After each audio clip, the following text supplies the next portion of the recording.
Dixo presenta Factor Kaiser con Max Kaiser. Dixo is back. Información trascendente con Max Kaiser.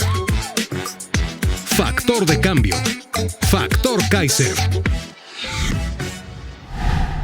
Que todos los negocios jugosos que se hacen en el país, negocios de corrupción, llevan el visto bueno del presidente de la República.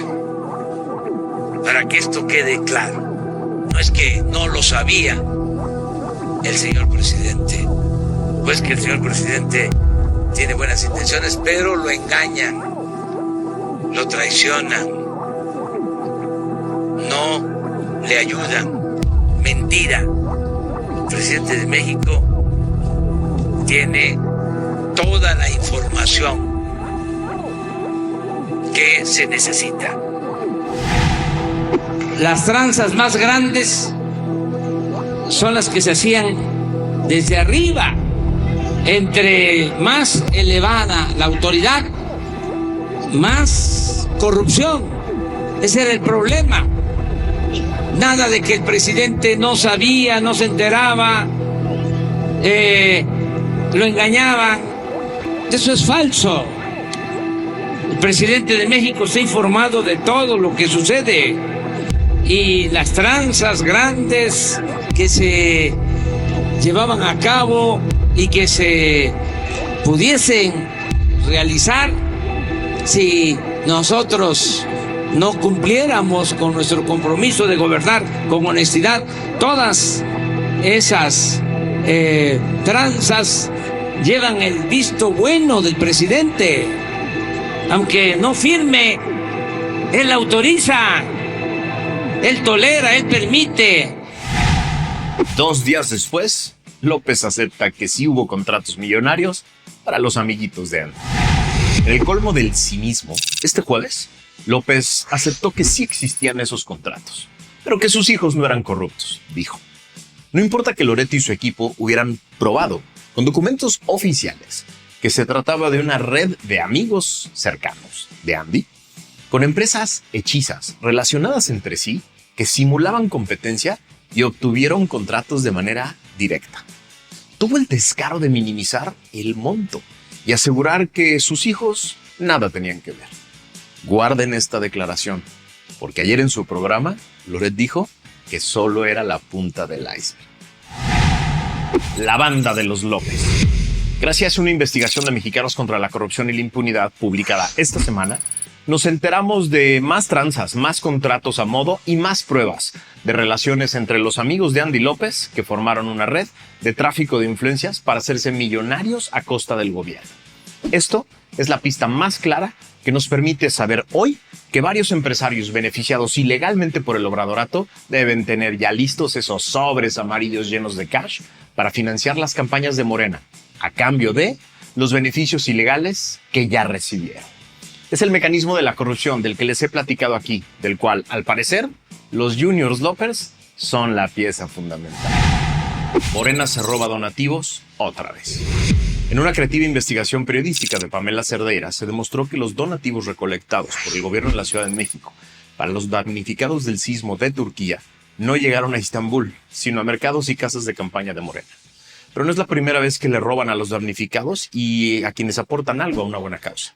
En diciembre de 2021, Mexicanos contra la Corrupción, Latinos y a través de Loret revelaron que Alejandro Esquer Verdugo, el hoy secretario particular del presidente López, fue uno de los operadores de un carrusel de presunto financiamiento ilegal de Morena en 2017, con el que se robaron dinero del fideicomiso para víctimas del sismo de ese mismo año. Esquer, junto con varios funcionarios que trabajan con él hoy en la presidencia, participaron en diciembre del 2017 en una serie de depósitos hormiga a un fideicomiso con el que Morena dijo reunir dinero para damnificados del sismo de aquel año, aunque ese dinero fue a dar parcialmente a candidatos, legisladores y operadores electorales del partido. Esto confirmado por el INE. Un verdadero asco. Ambos casos. Obvio, no hicieron absolutamente nada de este último, como no harán nada después de la investigación periodística de Pamela. Pero no se preocupen, señores, aquí les estamos guardando todos sus casos de corrupción para completarlos cuando se acabe este invierno populista. Aviso a quienes financian campañas ilegales de Morena.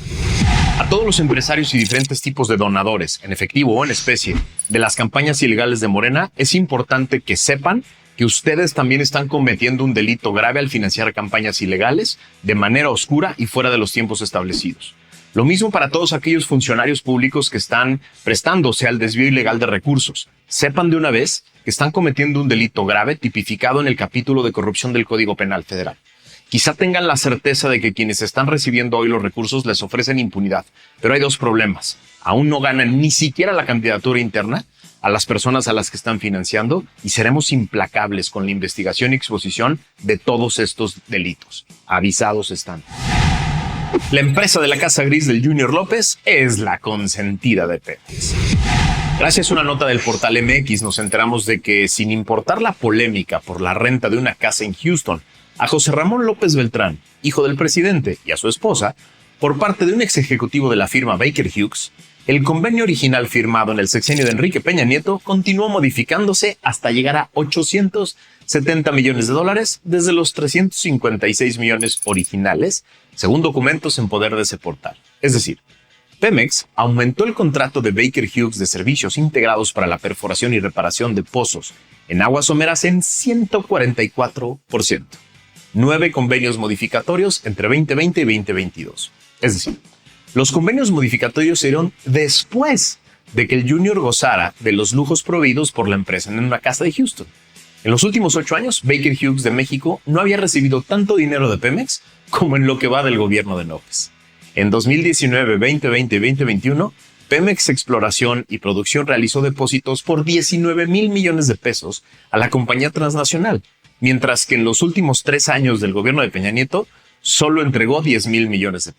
Es decir, a pesar del récord histórico que tiene Pemex en deuda con proveedores, a pesar de que nadie cobra hoy en Pemex, Baker Hughes multiplicó sus pagos en los últimos 3 años. Qué suertuda empresa, ¿no? Debe tener muy buenos contactos en Pemex. La corrupción de los López. Gracias a otro bombazo de investigación del equipo de Carlos Loret en Latinos, nos enteramos de que la hermana de la corcholata que se dice hermano del presidente, es decir, de Patán Augusto, recibió $478 millones en contratos a través de empresas que al parecer ni existen, es decir, empresas fantasma, a través de oscuras adjudicaciones directas que le otorgó el gobierno de su esposo, el gobernador de Chiapas. A ver, vamos a explicarlo al revés para que se entienda mejor. Rutilio Escandón, que es el gobernador del estado con el mayor índice de pobreza laboral en todo México, según el Coneval. Sí, Rutilio Escandón y su gobierno le otorgaron contratos por $478 millones a empresas fantasmas que administran los familiares de la mano derecha de su esposa, Rosalinda López, que trabaja en el SAT, es decir, el órgano que recauda y administra nuestros impuestos. Y es actualmente la hermana de Patán Augusto. En el estado con mayor pobreza en todo México, un multimillonario esquema de sobres del bienestar. Es imposible esconder la burda, sistemática e impune corrupción del obradorato. No van a hacer nada en este momento y solo lo van a negar. Pero ahí están más casos para cuando recuperemos el gobierno y alguna vergüenza sobre el ejercicio del poder. La Ciudad de México es la entidad más corrupta de México. Eso dice el World Justice Project. Más allá de los otros datos y de los discursos mentirosos, gracias al serio y muy profundo reporte de la organización World Justice Project México, llamado Índice de Estado de Derecho en México 2022-2023, nos enteramos de que la entidad que gobernó la candidata favorita de López, la CDMX, es nada más y nada menos que la entidad más corrupta de todo México. En el factor 2, llamado ausencia de corrupción, se encuentra en el lugar 32, es decir, el último, el peor de todos, con 29 puntos. También es el peor en el factor 1, límite al poder gubernamental, y en el factor 8, justicia penal. En ambos, la CDMX es el lugar 32 de 32, el peor. En el índice general, la CDMX es el 31, empatada con Quintana Roo, que está en el 32, con 36 puntos ambas. Dato curioso, de las 16 entidades preevaluadas en el índice general, 14 son gobernadas por Morena. Así, cuando la corcholata de López les quiera mentir sobre la corrupción en su gobierno, solo pongan en la cara el índice del World Justice Project de este año. Ahí están los datos de verdad. Claudia le roba dinero a sus ex empleados de la CDMX. Gracias a un trascendido del periódico Reforma, nos enteramos de que Claudia le aplicó un delfinazo a sus ex empleados. Cito el trascendido del Reforma. Resulta que a cientos, si no es que a miles de trabajadores sindicalizados del gobierno capitalino les desaparecieron poco más de 2,000 pesos a cada uno de su fondo de ahorro. Se trata de un fondo capitalizable contemplado en el contrato que tiene la administración de la CDMX con el sindicato. Y por alguna extraña razón, en esta semana las distintas dependencias comenzaron a descubrir que les habían trasquilado lo que les correspondía por concepto de rendimientos de dicho fondo. Lo trataron de negar, pero el día siguiente se les cayó el teatrito porque les llegó una manifestación de trabajadores a la sede del gobierno en la Ciudad de México exigiendo respuestas. ¿Se imaginan en cuántas dependencias de la Ciudad de México, de los gobiernos locales y del gobierno federal les han robado dinero a los trabajadores que están ahí para supuestamente servir a la nación? Deben ser miles de millones. Ojalá se atrevieran a denunciar. Diputada de Morena denuncia desvío de 6,000 millones de pesos. En una nota del periódico Reforma de esta semana nos enteramos de que la diputada de Morena, Inés Parra, denunció ante la Fiscalía General de la República desvíos por 6,000 millones de pesos en la Secretaría del Bienestar, al tiempo de reclamar al presidente López su olvido contra la corrupción. Parra señaló que la responsable de tales desvíos puede ser Ariadna Montiel y otros funcionarios que no han comprobado el destino de los recursos públicos. Cito a la diputada: me veo en la obligación ética y moral de presentar denuncia por los desvíos contra quien resulte responsable. No me queda la mayor duda de que posiblemente sea ella, Montiel, porque ella es la titular. No creo que un titular de una Secretaría de Estado desconozca del tema. Al final, ellos son los que administran, aseveró Parra en conferencia de prensa. Aseguró que ni la ASF ni la Secretaría de la Función Pública han cumplido con la presentación de denuncias penales, a pesar de los resultados de auditorías que dan cuenta del desvío de recursos multimillonarios. 3 cosas me parecen muy importantes para destacar de esta nota. Primero, no se trata de una acusación de una diputada de oposición o de un medio crítico al gobierno, sino de una diputada de Morena. Segundo, se refiere específicamente a Ariadna Montiel, secretaria del Bienestar, que, descrita por Elena Chávez, que es la autora del libro El Rey del Cash. Se trata de la pieza clave en el esquema de recolección, administración, distribución del dinero en efectivo que se recolecta para campañas en Morena. Los sobres del cash, pues. Y tercero, que no solo lanza la acusación pública al aire, sino que le manda el torito como denuncia formal a la Fiscalía General de la República, a la Secretaría de la Función Pública, que depende de la Cámara de Diputados. Aquí le vamos a dar seguimiento a esta nota. Claudia compra fentanilo y ivermectina a empresa de morenista. En una nota de investigación de la plataforma Latinus, a través de Carlos Loret, nos enteramos de que el gobierno de la Ciudad de México, encabezado entonces por Claudia Sheinbaum, entregó contratos por hasta 165 millones de pesos a la empresa abastecedora de insumos para la salud, ligada al consorcio farmacéutico de Carlos Lomelí, presidente del Consejo Estatal de Morena en Jalisco y actual regidor de Guadalajara, el precandidato de Morena a gobernar Jalisco. Entre enero de 2021 y diciembre de 2022, la Secretaría de Salud de la Ciudad de México firmó 16 contratos con esta empresa para comprarle fentanilo, medicinas, material hospitalario, además de 13,000 envases de ivermectina, el antiparasitario utilizado en animales que el gobierno de Claudia repartió de forma masiva a la población para experimentar, sin el consentimiento de estos conejillos de indias, si este medicamento funcionaba para prevenir el COVID. El jueves, indignada, lo trató de negar y solo confirmó en una nota todo lo que dice el reportaje. Lo típico de cada escándalo de corrupción en el obradorato: negar sin pruebas, acusar al medio, hacerse la víctima, mantener ese penoso 100% de impunidad en el obradorato y pasar al siguiente escándalo. Nico, el nuevo rico del obradorato. Gracias a un nuevo bombazo de Carlos Loret y el portal Latinus, que son ya la peor pesadilla del obradorato, esta semana nos enteramos de que la familia de Nicolás Mollinedo, sí, el famoso Nico, ex chofer de López cuando este era jefe de gobierno en la Ciudad de México, se prepara para hacer un negociazo con el tren militar. El gobierno federal construye la estación Tulum al lado de un parque turístico propiedad de la familia Mollinedo Portilla y administrado por los hijos de Nico, Nicolás, Samuel y Isaac René. El terreno, de 64 hectáreas, tiene un cenote y cuenta con regaderas, palapas, áreas de comida, baños y un espacio comercial para la renta de snorkels. El hijo mayor de Nico se hizo del terreno en octubre del 2018, 2 meses después de que el presidente anunciara la construcción del tren militar. Es decir, Estos visionarios hijos y familiares del ex chofer de López se hicieron de ese multimillonario terreno en octubre del 2018 gracias a una donación de un tío, cuando López acababa de anunciar su capricho consentido y casualmente ahí, al lado, va a pasar una de las estaciones más famosas del tren militar, la de Tulum, que es además la que más ha devastado la selva. Hoy, ese parque vale millones. Qué visionarios y afortunados son los aliados de López, ¿no? Son una burla. El megafraude del Tren México-Toluca, parte 2.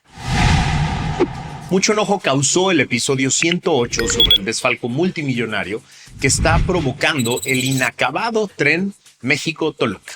Más enojo causó aún el video que grabé el día de ayer al pie de las columnas que no tienen nada encima, ubicadas allá en Santa Fe, que supuestamente cargarán un día al imaginario Tren México-Toluca, que hoy solo es un recorrido panorámico de 21 kilómetros en la bella Toluca, que va de Sinacantepec a Lerma, de los 57 kilómetros que debería de tener la obra completa, que va de Sinacantepec a la estación del Metro Observatorio en la Ciudad de México. 3 quejas sobre mi video fueron las más comunes, tanto en TikTok como Twitter como en YouTube. La primera: la obra es de Peña y no dijiste nada en su momento. La segunda: la corrupción de esa obra viene desde Peña. La tercera: por lo menos la va a acabar y es un orgullo. A ver, vamos una por una de estas sabiondas observaciones que resumí aquí, obvio sin las groserías, sin los adjetivos y sin las furiosas reclamaciones. A ver, el primero: la obra es de Peña y no dijiste nada en su momento. Claramente quienes dicen eso no vieron el episodio 108 de Factor Kaiser, en el que explicaba que el estudio que hicimos en el IMCO, Ana Thais y yo, lo presentamos en una conferencia de prensa en marzo del 2018, durante el gobierno de Peña, y señalamos todos los enormes riesgos de corrupción que tenía claramente, los enormes costos que ya cargaba, que ya lo hacían no rentable socialmente en 2018, y todas las dudas que teníamos sobre su funcionamiento. En la página del IMCO hoy aún puedes encontrar el informe completo, el video de la conferencia de prensa de marzo del 2018 y una carta firmada por mí, enviada de manera directa al secretario de Comunicaciones y Transportes, al que le adjuntamos el reporte completo. Segunda queja del obradorato a mi video: la corrupción de esa obra viene desde Peña. Sí, en efecto, así lo advertimos en marzo del 2018, durante el gobierno de Peña, pero no solo eso. En el episodio 108 también relato cómo le entregué en propia mano el reporte completo a Javier Jiménez Espriu, el primer secretario de Comunicaciones de López, y cómo le advertimos en ese momento a él de los enormes riesgos de corrupción y los sobrecostos. Hay foto de la reunión. Tenían todos los elementos para frenar la obra, para investigarla, para generar responsabilidades y definir si la querían hacer suya o no. El problema es que 6 años después no hubo una sola investigación, ni auditoría, ni responsabilidad administrativa ni penal en contra de nadie, por los abismales sobrecostos, por el retraso de 6 años y contando, y por la absoluta opacidad del destino de 80,000 millones de pesos extras y contando. Es decir, hicieron suya la obra sin investigar nada, la convirtieron en un proyecto más del obradorato. Tenemos que quedarnos otra vez con el discurso de que la corrupción de antes se acaba con la bendición de López. ¿Me estás diciendo acaso algo así como que el obradorato purifica todo lo que toca y le quitan los problemas con el simple halo purificador de López? El propio López en 2017 exigía vehementemente cuentas claras sobre ese tren en sus eventos de campaña. ¿Dónde están esas cuentas claras 5 años después de una obra que gasta miles de millones de pesos? Tercer reclamo que me hicieron en el video: por lo menos la va a acabar y es un orgullo. A ver, les explico. Las obras públicas son decisiones de política pública que deben maximizar el uso de los recursos públicos, que son nuestros, tuyos y míos. Son escasos y son limitados y deben ser utilizados de forma que se genere el mayor desarrollo sustentable posible para todos. No es un deseo mío, lo dice claramente los artículos 25 y 134 de la Constitución. Así la pregunta es si estos 120,000 millones de pesos para construir un tren de 57 kilómetros de Sinacantepec a Observatorio era la mejor forma de usar esos recursos. El aforo calculado desde el 2014 era de 230,000 pasajeros diarios, con un costo del boleto de 80 pesos por persona. Quiere decir que para hacerlo rentable, el proyecto original calculaba un ingreso diario de 18.4 millones de pesos. El fin de semana se anunció que durante septiembre el recorrido panorámico será gratuito, es decir, se perderán ingresos por lo menos 18 millones de pesos diarios. en septiembre, pero que a partir de octubre cobrarán 15 pesos tarifa general. Es decir, si lograran el aforo de 230,000 pasajeros diarios, ingresarían 3.4 millones de pesos diarios. 15 millones de pesos diarios, menos de los calculados. Esto implica entonces una pérdida de ingresos de 450 millones al mes. ¿Sabes cuánto nos tardaríamos en recuperar la inversión de 120,000 millones de pesos que va hasta hoy con un ingreso de 3.4 millones de pesos diarios? 35,000 días de aforo completo, es decir, 96 años. Y eso sin contar lo que va a costar al mes la operación, que claramente va a estar subsidiada. ¿Sabes cuántos Versas 2023 de Nissan de 328,000 pesos se podrían comprar con 120,000 millones de pesos? 365,000 Versas, nuevecitos. Es decir, solo con lo que han gastado hasta hoy en la obra, le podrían comprar y regalar un Versa nuevo 2023 a las 230,000 personas que supuestamente van a usar el tren, y te sobra para darles para la gasolina y mantenimiento por años. Todo esto para que un señor se sienta muy orgulloso y se tome fotos electorales es demasiado caro y absurdo, ¿no crees? Este episodio lo hice con este nivel de detalle y comparaciones ejemplificativas para que aprendamos a exigir cuentas y a evaluar a los gobiernos. Es imprescindible que ejerzamos de mucho mejor manera nuestro derecho a exigir cuentas y evaluar proyectos alternativos. Ya basta de engaños, ya basta de mentiras, ya basta de tirar nuestro dinero a la basura para que un señor se sienta orgulloso y para que pueda echar discursos sobre su apoyo a los más desprotegidos. Esas personas desprotegidas que supuestamente van a utilizar este tren hubieran podido beneficiarse de mucho mejor manera con esos miles de millones de pesos utilizados de otra forma. Morena engañó a los damnificados del sismo de 2017. Esta semana se recordó el sismo del 2017 y a millones de personas no se nos olvidó cómo Claudia, López y Morena utilizaron esa tragedia para la campaña de ambos en 2018. Le prometieron de todo a los damnificados. No escatimaron en ofrecimientos y juramentos para obtener el voto de las víctimas y de sus familias.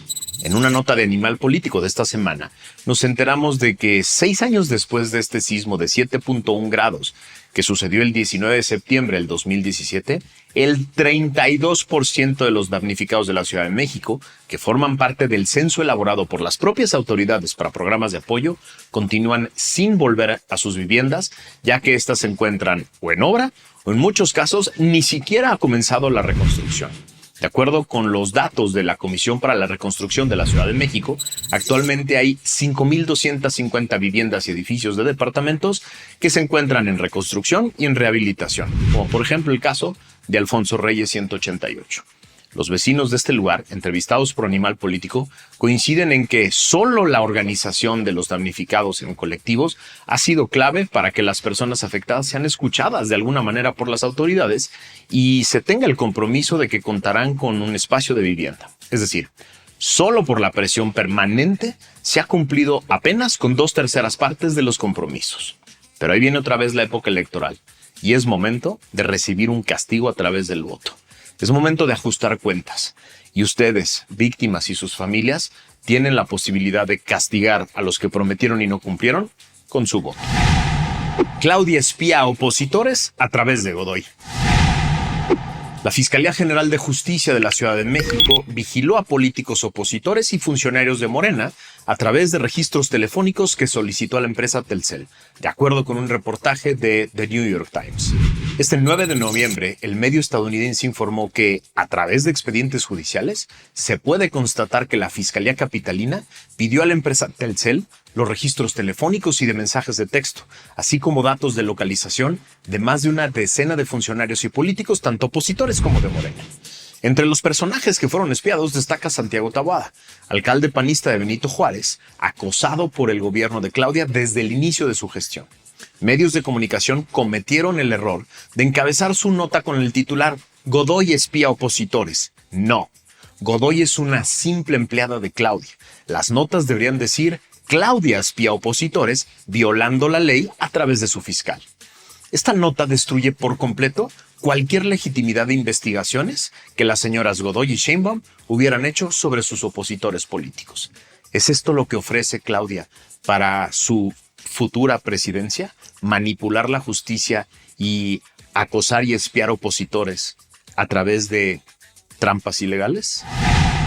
La fiscala carnala de Claudia persigue a diputados opositores a su ratificación. Apenas la semana pasada platicamos aquí en Factor Kaiser del extenso y muy serio reportaje del New York Times que reveló el espionaje de la señora Godoy y Claudia a opositores, a los que les inventaban delitos como secuestro para pedir datos telefónicos a Telcel. Después de que la fiscal negara sin pruebas el reportaje, el New York Times confirmó su investigación y afirmó que tenía distintas fuentes y distintas pruebas. Esta semana, además, nos enteramos por voz directa de varios diputados de oposición que están siendo presionados y amenazados por la Fiscalía con todo tipo de artimañas para que doblen las manos y la ratifiquen. ¿Es esto lo que ofrece Claudia para todo el país? ¿El uso faccioso e ilegal de la justicia para doblar opositores? Ya lo hizo su jefe durante 5 años, y las acciones de su fiscala carnala nos dejan ver que Claudia piensa hacer exactamente lo mismo: usar la justicia de manera ilegal y abusiva para presionar opositores. Otro escándalo de corrupción de otro Junior López. Otra bomba de Carlos Loret. Otro misil a la línea de flotación del discurso de honestidad de López. Otra prueba más del engaño. Gracias a una investigación de Latinos nos enteramos de que Gonzalo López Beltrán, el tercer hijo del presidente López, es el articulador de una red de negocios y de tráfico de influencias que controla miles de millones de pesos en la construcción del tren militar. Así lo revela Amílcar Olano, íntimo amigo de los hermanos Andy y Gonzalo López Beltrán, y contratista que recibió millones de pesos del gobierno morenista de Quintana Roo por la venta de medicamentos, como lo publicó Latinos el pasado 6 de diciembre y que comentamos aquí. A través de una serie de audios nuevos a los que Latinos tuvo acceso, Amílcar detalla cómo Gonzalo, a quien hace llamar Bobby, da órdenes, supervisa los tramos del tren militar y es quien opera el millonario negocio del balasto, que es la piedra triturada que va debajo de las vías del tren. En los audios se establece la relación de amistad, confianza y cercanía que hay entre Amílcar y el tercer hijo del presidente López, Bobby. Son decenas las menciones que Amílcar hace de Gonzalo, a quien no solo llama por su apodo, también lo trata cariñosamente como Gonzalito. Latinos también documentó el alcance y la magnitud de los negocios y de las relaciones que se establecen en los audios a través de la investigación en registros públicos, en plataformas de transparencia y en los correos electrónicos hackeados al ejército por el colectivo Guacamaya. Es un negocio redondo que se hace a través de la Secretaría de la Defensa y de los grandes consorcios encargados de construir los tramos del tren militar a quienes Amílcar vende el balasto que necesitan. Ya solo hay 2 opciones, y solo 2. O la familia López es la familia presidencial más corrupta de la historia, o López es el presidente más ciego, más sordo y más tonto de la historia. Escojan, solo hay esas 2 posibilidades. Un nuevo escándalo del clan de los Juniors López. Es imposible de negar o de esconder la corrupción absurda, sistémica e impune que rodea a López en su círculo más cercano. En una nueva investigación nuclear del portal Latinos, explotada por Carlos Loret, ahora nos enteramos de que el más cercano operador del presidente López, el que le carga los papeles y las maletas y lo acompaña a todos lados, el que se sienta a su lado en los aviones, Daniel Asaf, es el gran articulador de la red de corrupción de los Juniors López y de sus amigos. No lo dice Loret. Lo dice el mejor amigo de Andy López, Amílcar, en varias llamadas en Poder de Latinos. Esto, en cualquier país medianamente democrático y normal, habría provocado la caída de un gobierno infestado de corrupción en el círculo más cercano al presidente. Aquí nos damos el lujo hasta de aceptar que la candidata del oficialismo diga son incapaces y les promete impunidad ciega.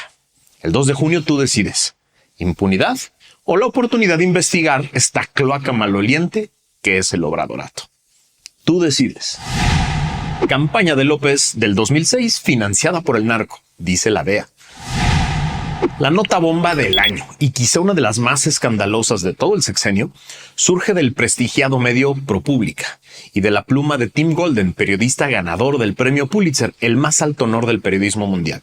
Según el artículo del 31 de enero de esta semana, Años antes de que López fuera elegido presidente en México en 2018, agentes antidroga de los Estados Unidos descubrieron lo que consideraron pruebas sólidas de que importantes narcotraficantes habían entregado alrededor de $2 millones a operadores políticos que trabajaban en su primera campaña presidencial. Según documentos oficiales, gubernamentales revisados por ProPublica y más de una docena de entrevistas con oficiales estadounidenses y mexicanos, el dinero fue entregado a los asesores de campaña en 2006 a cambio de la promesa de que una futura administración de López facilitaría las operaciones criminales de esos narcotraficantes. Durante la investigación, agentes de la DEA desarrollaron lo que consideraron una fuente de información extraordinaria tras detener al antiguo operador de campaña por cargos de narcotráfico en 2010 para evitar la prisión federal. El operador relató en detalle la historia de las donaciones de los traficantes, las cuales dijo ayudó a entregar. También grabó secretamente conversaciones con Nicolás Mollinedo, sí, el chofer, asesor de López, que según el operador había participado en la trama. Cito una parte brutal de la nota.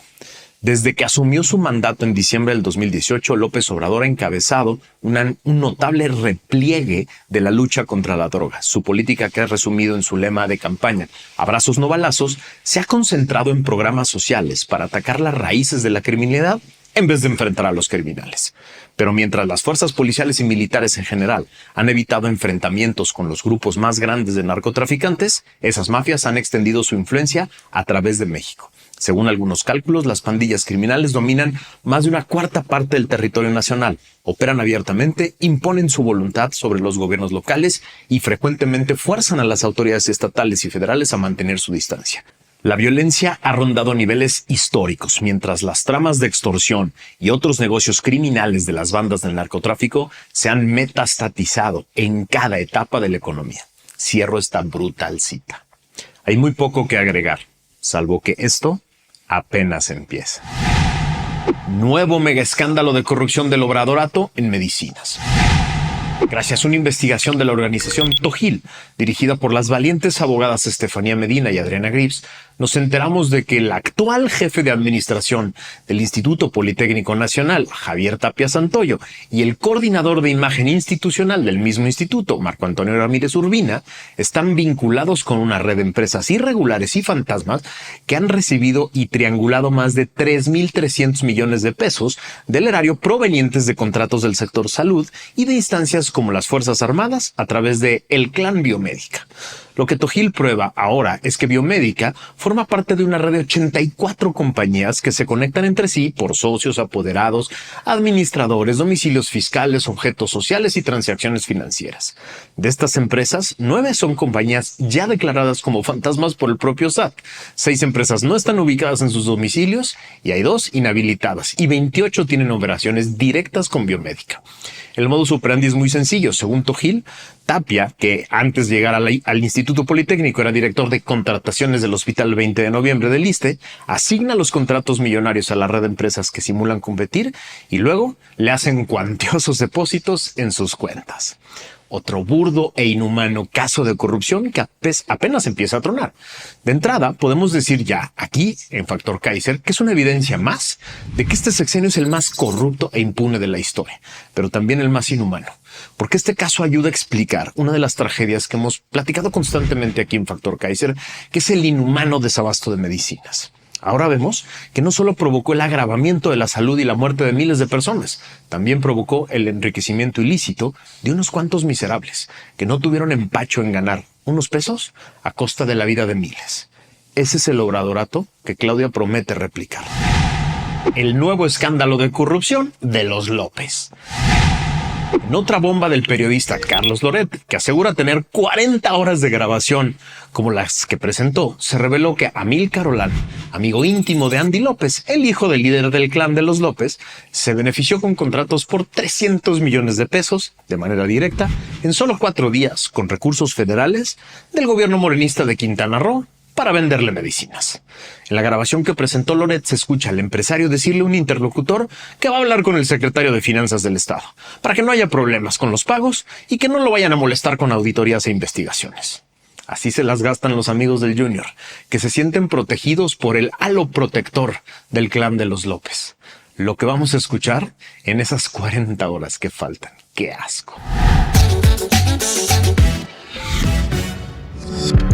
Dixo is back.